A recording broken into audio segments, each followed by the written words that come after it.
Yeah, I'm going to resume recording now. Well, welcome, LD. Thanks for joining us.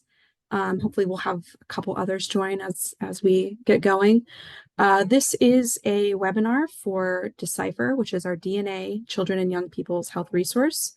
It is a program that is part of the NIHR BioResource. We are essentially we facilitate health research between those who want to be involved and health researchers themselves. We have 18 sites across England. We have been in existence since 2007 with more than 250,000 volunteers who have joined the BioResource to contribute to health research. And D-CYPHR is our newest program that launched in July 2023. So just to give that bit of context, I'll hand it over to Lizzie, who's our senior study coordinator. We also have Francis Barton here, who is one of our study coordinators, and will tell us all about the program. And we'll have questions at the end. Please don't wait until then. If you have one, just go ahead and pop it in the chat, and we'll take it at the end, or maybe just as we go along, since it's just a small group. So, okay, take it away, Lizzie. Amazing. Thank you so much for joining. I do have some slides that I will share now, if I can.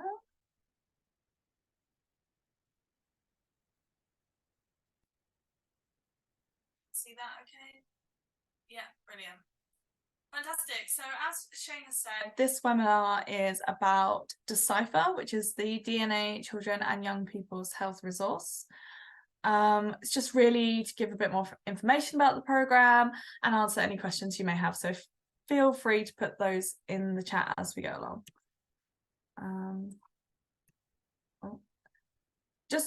Before we kind of kick off with the slides, I thought I would share a video which has been made by our D-CYPHR young ambassadors. So for D-CYPHR, we really want our program to be made with the involvement of the young people who are taking part. They very kindly help us shape the program, shape what we're doing in the future, give feedback on our communications and what they kind of really care about and what we should be doing. So I'll let them kind of have their say before we kick off with the slides.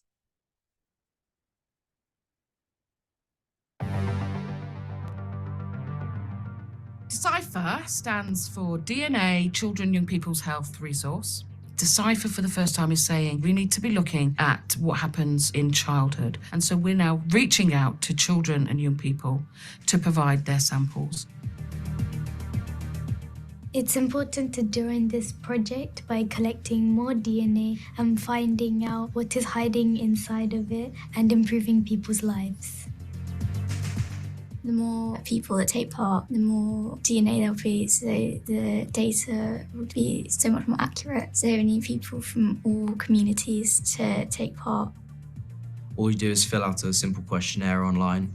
You get a test kit in the post, spit in a test tube, seal it up, send it back to the lab, and then you've helped contribute to a very important project, which is going to help immensely. It is so easy to spit in a tube, but it can be life-changing for someone else. I have mental health problems in my family.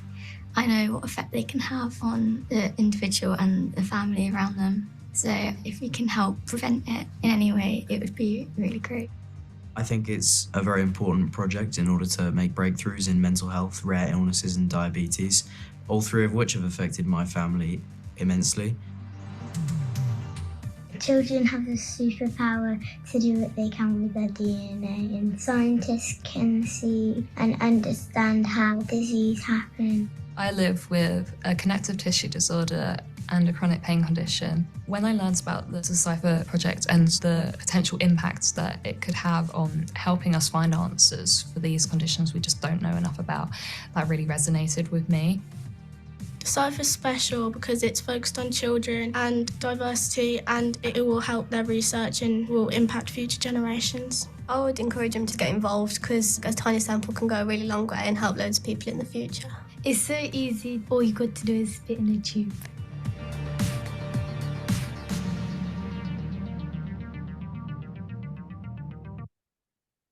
Amazing. So thank you to all of our ambassadors who were part of that video. So as the ambassadors said, D-CYPHR is about looking at DNA. And just to start off with, we thought we'd just break down what DNA is. So as human beings, we have sort of cells in our bodies, and inside those cells, we can extract DNA, and the DNA is really the building blocks for life, instructions for how to make proteins and how to kind of build our bodies. For D-CYPHR, we're collecting DNA by collecting a sample of spit, and the cells that we get from the spit sample come from the inside of your cheeks and other things, so sort of gum cells and blood cells. So that's where we're getting the DNA from when we say we're getting DNA out of a spit sample. So as I said, DNA tells every cell in the body what to do. Everyone's DNA is unique to them, apart from identical twins. So it's really kind of the next phase, as we say, it's sort of individualized medicine and personalized medicine, because everyone's DNA is different and it impacts everything we do, our health, how we grow up, all of that kind of thing. So that's why we're looking into DNA and how it affects children's health. The other really important factor for the health of everyone, about children's health in particular for this project, is the environment. So we don't mean things like climate change when we say the environment. We just mean how people live, where they grow up, sort of how much exercise they do, where they live, whether it's somewhere that's polluted or not polluted, or kind of what kind of foods they eat throughout life. All of that kind of thing can also impact your health. And another really important factor when we're talking about DNA is that the environmental factors can also influence which genes get switched on and off throughout your life. So it's kind of all linked. To DNA and environment build a big picture for your health as we grow. So why are we looking at children's health specifically? So as Shana said, the BioResource as a whole has been running for many years, and we've recruited lots and lots of volunteers, sort of 250,000 volunteers so far, but most of those have been adults. And we're now introducing D-CYPHR because there's a real gap in health research, because most diseases actually start in childhood, even though most health research is carried out in adults. So we really wanted to meet that gap and involve children and young people in research as well. 1.7 million children have a chronic health condition in the UK, so it's really important, not just for the adults that those children will become, but also for the children themselves, to treat childhood illnesses and think about childhood health. D-CYPHR as a whole is looking into many different things. Some of our focuses are mental health, diabetes, heart diseases, rare diseases, immune conditions, lots of different things. So that's kind of just everything to do with childhood health, really.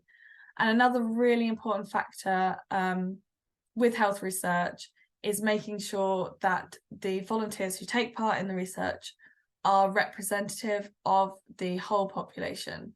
So it's even more important when we're talking about research involving DNA and genetics, because obviously people from different areas, as I said before, different ethnicities, different backgrounds, even who live in different places, all of that can impact your health. So if you don't include everyone representing all those different communities, then the results of your research won't actually be relevant to everyone. They'll only be relevant to the people who actually took part in the study. So that's why we're also really trying to make sure D-CYPHR is as inclusive as possible. So D-CYPHR is really sort of a world's first health research program, and one of the reasons why it's a first is because it's open to every child in the country. Lots of health research is done looking at specific disease areas or wanting to do specific treatment options. So those will be only looking for a cohort of volunteers who have very specific characteristics.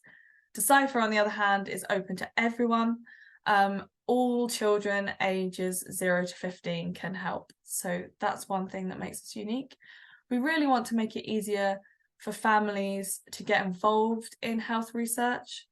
So we're trying to make the recruitment process and the joining process as smooth and easy as possible. So as I said, we're looking at DNA.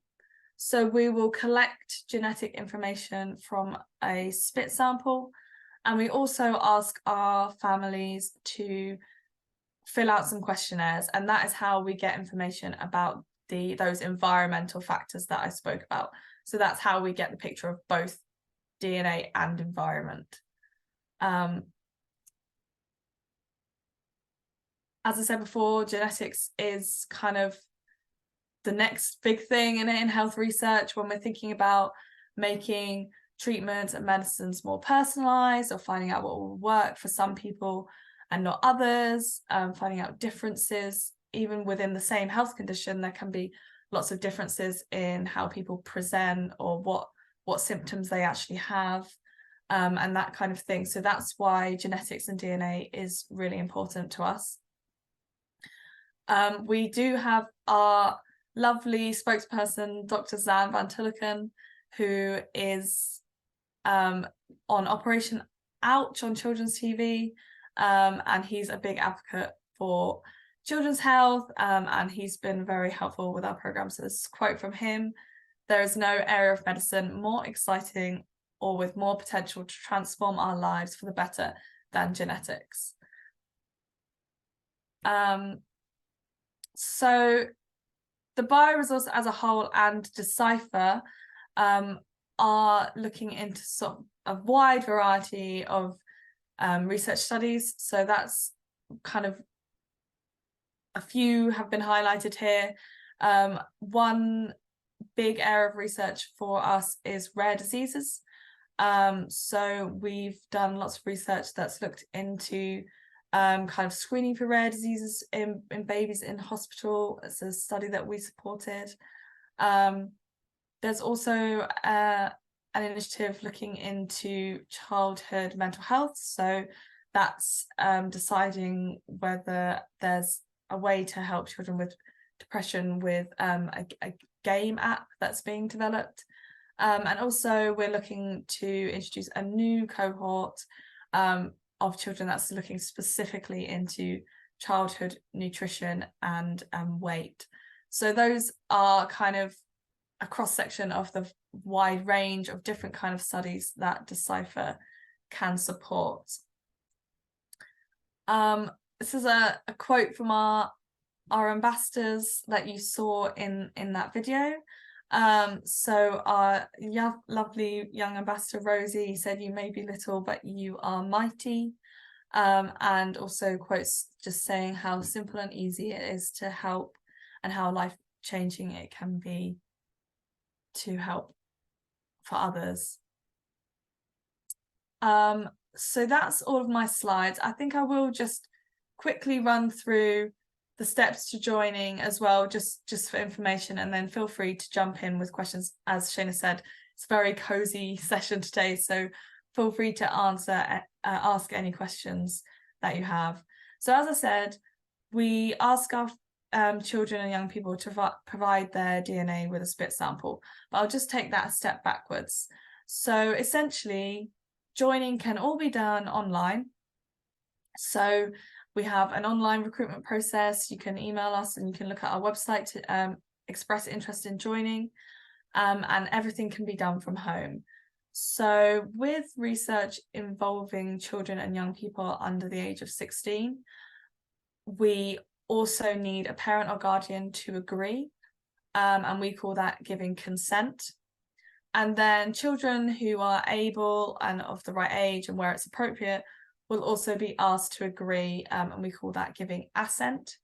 And it's really important to us that children of all ages are involved in the decision-making process to join, especially the older children, but all children should kind of know what they're signing up to and be involved in that decision-making process. And then once consent has been given, we will send the saliva collection kit out to you in the post. That can be done from home. We've got clear instructions for how to do it. And then that's just popped back in the post. The video that the ambassadors were showing was what the saliva collection kit looks like. So it's just a little box with a tube that you spit in, and it's free to send back. And we also then ask for the questionnaires. The questionnaires take about 10 to 15 minutes per child, depending on kind of whether you've had time, if you have to sort of sit down and do it in one go, or 2 sessions or that kind of thing. But it shouldn't be a huge task. So they're quite simple questions, and there are a few that are optional anyway, so you can always skip those if you really don't have time. And that's really it. That's joining D-CYPHR. So if you want, that's all you need to do. That's you joined, and then that sample can be used by researchers to help a wide variety of studies. And we also have the option to contact our families to see if they want to take part in future studies that might involve extra things to the saliva sample. So it might be an extra kind of appointment or an extra set of questionnaires. But each time those invites are sent, it's up to our families whether or not they want to take part in those extra things. So that's completely optional as well. I've seen that you put a question in the chat, so I will just answer that. So you've asked, do participants get any results of feedback after sending their spit? So we don't provide individualized feedback to the families. And the reason for that is that the sample is given for research purposes only. So it's not analysed in a way that has clinical significance. So we don't provide that feedback because it wouldn't really have that much meaning. We're not genetic counsellors, we're not medics, so we don't kind of have the ability to really explain what those results mean and what it could mean for your health. And in a lot of cases, even if a research study is done that's looking at a certain marker that might have an impact on a certain health condition, it could be many years and lots more years of research before we know how clinically significant that actually is. So we don't want to kind of worry people or give people results that actually don't mean anything to them. So that's why we don't provide feedback. Are there any other questions? Lizzie, do you want to maybe quickly address one that we get from time to time through our social media channels and via email about, well, my child isn't able or is too young to actually spit into a tube. It's just kind of a barrier. People want to be involved. Is there a way that they can still be part of D-CYPHR? Yeah, absolutely. So we know that it can be quite tricky in some senses. We've been running since July 2023, and in that time we've found that sort of realistically, even though the program is open to any child from birth, it's kind of realistically children from about 5, completely dependent on the child of course, but from about 5 and up are the ones that are actually able to understand and spit in the tube. Sometimes it's good with toddlers we can collect dribble. So there's no time limit for collecting the samples. So if you need to sort of collect a little bit with a chewed toy, with a clean spoon, that kind of thing. But we completely understand that for busy parents, that can be all a little bit too much.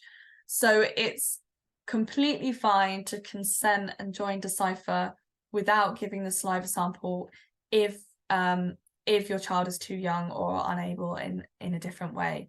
If they're too young and you think they'll be able to do it in the future, we can absolutely work with you on that and just make a note on our database to send out the collection kit in a few years' time when they're a little bit older and a little bit more able to understand. So we completely welcome all families, even if they think that the saliva sample might be a little bit tricky. And then one more you sort of touched on before when answering the question about feedback and results, but many parents are rightly wanting to know what actually happens to the data and samples once they're received back to us. Could you talk through that process just a little bit? Yeah, absolutely. So the personal information you provide just for us contacting you, like your name and address and contact details, is kept on our secure database, and that is kept completely separate to the answers to the questionnaires and the sample itself. So the answers to the questionnaires and the sample are both given unique ID numbers instead of personal information like name. So we call that in the research world being depersonalized. And as I said, those are kept separate. The sample, when you post it back, is posted back to our lab in Milton Keynes, where it's kind of just processed and it undergoes sort of basic genotyping, just so that we know a kind of rough profile of the sample. So researchers applying to use it know which samples would be relevant to their studies. And then it's just stored in the freezer for use by researchers. And we never give out personal information to the researchers. We just give that depersonalized sample and questionnaire answers when they're looking to do research with those.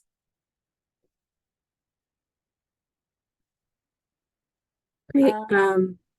There's one more. Did you see that? Yes, Okay. absolutely. Yes, that's a really good question. So after the age of, when a child turns 16, they are eligible to join as an adult if they want to and give consent for themselves. So, you know, we're working with a lot of young people at the moment who may be already over the age of 16. So we tell them about our adult BioResource at that stage. For children under that age who join D-CYPHR and whose parents give consent, when they reach 16, we contact the family. So we'll have the contact information of the parents. We'll contact the family and just ask them if they want to pass on the information to their child. And it's completely up to the child to decide at that point whether or not they want to re-consent for themselves to our adult BioResource. They can completely decide not to at that time, which is absolutely fine. And also on that point, at any point before that, you can also withdraw at any time as well, and you don't have to give a reason.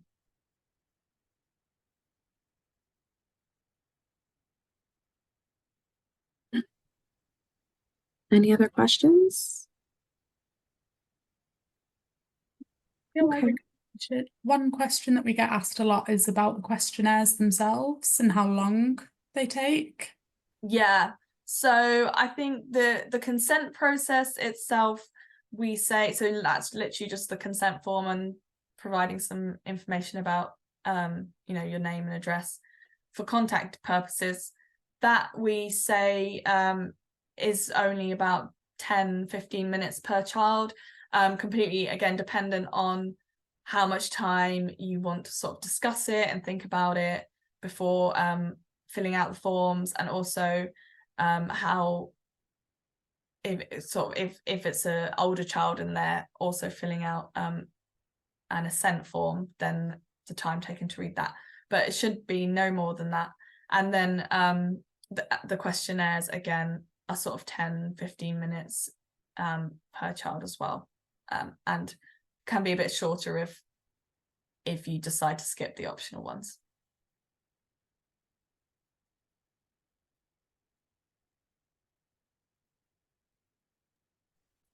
Okay. Any more questions? Don't be shy. If not, please feel free to email us or send us a message on Facebook or Instagram. Our inbox is always open. We welcome questions. Check out our website. There's lots of resources, FAQs there. if you think of something later. But I think that's all. Thanks so much for joining us at this hour, and we hope to hear from you. And I think that's all. Lizzie, do you want to any final words? No, that's great. Just thank you so much for joining.